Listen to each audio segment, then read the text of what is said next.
Tiago, então aproveitando que a gente está entrando no papo político já, quando foi que mudou a sua chave assim de você entrar na política? Porque você era um empresário, provavelmente bem sucedido, bem realizado na vida, e decidiu entrar na política que tem toda essa pressão, tem toda essa dificuldade, que não é uma coisa tão simples, a gente está vendo que é o tempo todo, como você acabou de falar.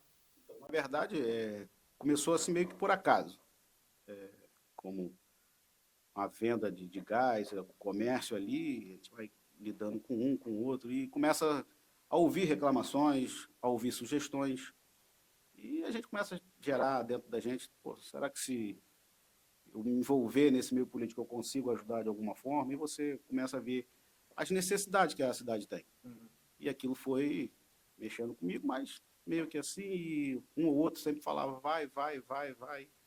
Você tem um perfil. Eu particularmente, acho que não tenho esse perfil. Mas alguns dizem que tem, entendeu? Mas acabou que deu certo. E eu acho que está dando certo. Muita coisa a gente precisa melhorar ainda, aprender, que acho que o ser humano tem que estar aprendendo o tempo todo. Mas assim, isso foi só nessa eleição ou você já antes já pensava em política, já conhecia alguma coisa, já tinha Então, alguma influência? já vim candidato a vereador há um tempo atrás, 2004. 2004, caramba. Novo ainda, né?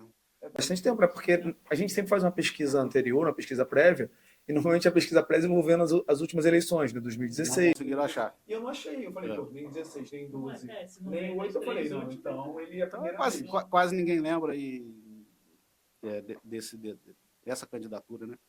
Porque era um tempo que a internet não era tão acessada, né? Acesso, Tão né? divulgada, Até a mas documentação mesmo, né? A gente percebe que era bem pouquinho. bem escasso assim para você até conseguir informação. Mas vim candidato em 2004, né? E não tinha assim uma experiência política, era um jovem ainda, 20 anos. Até experiência de vida também, né? Diferente. Fui convidado pelo presidente na época do partido lá, preciso de um jovem aí para agregar aí na nossa legenda e tal. Mas, não dá para mim, não, vai, vai, vai, vai. Acabei que fui, tal.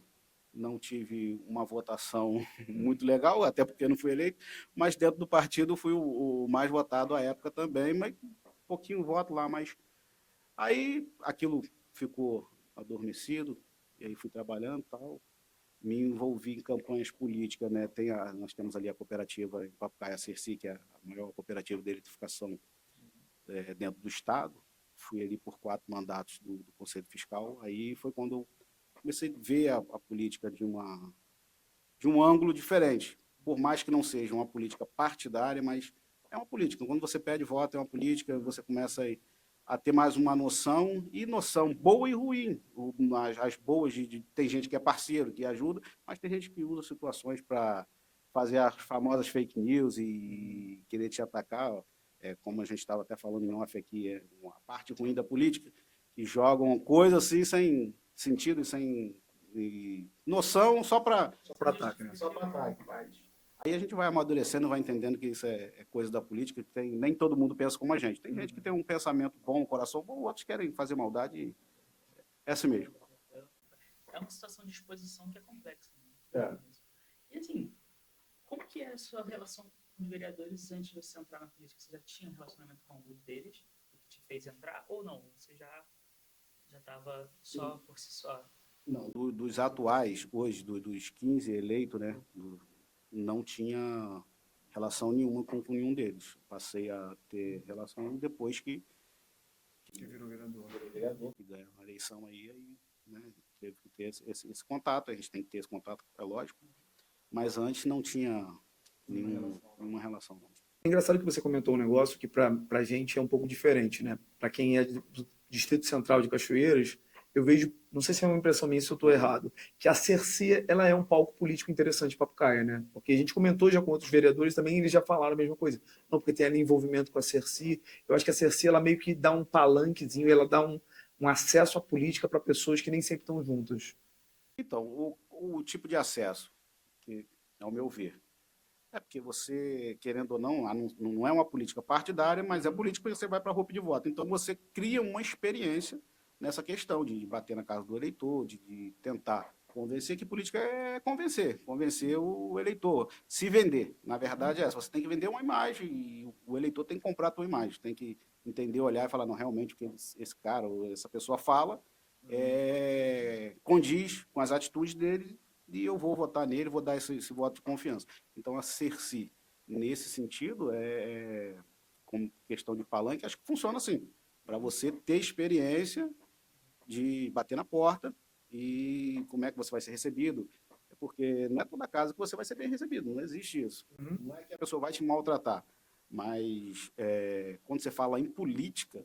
As pessoas têm uma aversão à política também, né? É natural, sim, da população já criou essa barreira, já criou essa barreira, assim, política, vai falar de política, aí... Mas aí isso vai te dando uma experiência. Claro que, como eu falei, a gente vai sempre aprendendo. Mas... E falando desse aprendizado, na nossa pesquisa, a gente viu que você fez parte de 2 comissões agora como vereador, Comissão de Defesa do Consumidor e Transportes Coletivos e Comissão de Finanças e Orçamento. Como é que está sendo a primeira vez como vereador e já entrar nessas comissões? Como é que está sendo essa experiência geral? Então, falar do modo geral, né? As comissões, por mais que a gente faça parte, ela é composta por 3 pessoas, né? O relator, vice-relator e o membro. E qualquer decisão da comissão, ela tem que ser pela maioria. Então, sei lá, de repente pode parecer que por fazer parte da comissão você tem poder de decisão unânime. Não, não é isso.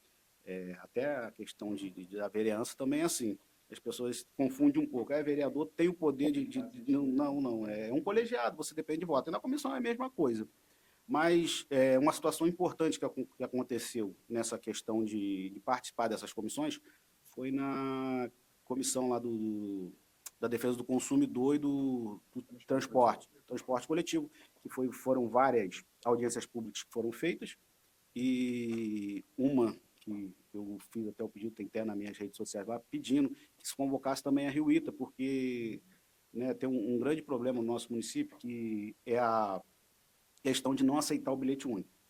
E a gente tem um déficit de emprego. Isso é real, né? E as pessoas precisam se locomover e sair daqui para outros lugares. Então, a gente fez essa audiência pública, foi convocada, aí a Rio Ita prestou os esclarecimentos, né, por que não atendia esse nicho, e isso depende da esfera estadual para que possa se acertar. Né? Então, a comissão, na época que eu fazia parte, a gente fez o ofício, protocolou na LERJ, lá na Assembleia Legislativa do Estado, e isso está andando, né? Mas não é na velocidade que a gente espera que seja. Mas o importante é que está andando e a gente está em cima disso, e eu creio, né, que tão logo a gente vai ter uma notícia boa que isso aí vai se tornar realidade e vai conseguir ajudar a nossa população, né, a se locomover. A gente tem um problema de transporte coletivo no município. O transporte coletivo no município é bem deficitário. Sim. Outra questão, você falou em transporte coletivo, né? Tocando nesse ponto aí da Rio Ita, eu também fiz uma indicação aprovada na Câmara, que é a questão do transporte municipal, principalmente na área do interior. Hoje não tem esse transporte. Já conversei com o prefeito, né, e o prefeito Rafael Miranda falou que quer colocar o transporte gratuito. Eu fiz essa indicação de que esse transporte retorne, mas retorne de forma gratuita, porque nós vemos outras cidades ter esse tipo de serviço. E, a população do interior, ela já é bem penalizada pela distância dos centros para fazer as coisas básicas, né? Isso, um serviço... Essas realizações de Cachoeiras, elas, ao meu ver, para a questão comercial, é uma coisa que atrapalha bastante o mercado, porque você não consegue concentrar grandes públicos em Cachoeiras. Como a gente também comentou até antes aqui, você vê eventos na cidade que eles não conseguem se estruturar de uma forma grande. Você não consegue fazer 2 eventos grandes. Ou tem um ou tem outro. E mal bem, esse movimento de passe livre, de transporte gratuito, está se espalhando pelo Brasil e está dando certo, né? E eu trabalho na área rural, eu trabalho em São José da Boa Morte. Cara, é bizarro o transporte que tem. As pessoas ficam completamente isoladas. Então é uma pauta que é extremamente necessária, né? Eu fui lá uma vez só. Tô 10 anos aqui na cidade. Porque, tipo... E eu tô na luta, tem outros vereadores também que brigam, pedem, né, por essa questão. Eu fiz essa indicação, foi aprovada lá na Câmara e a gente está ali batendo na tecla. Eu tenho tido algumas conversas com o prefeito em relação a isso. Só que é o que eu disse anteriormente.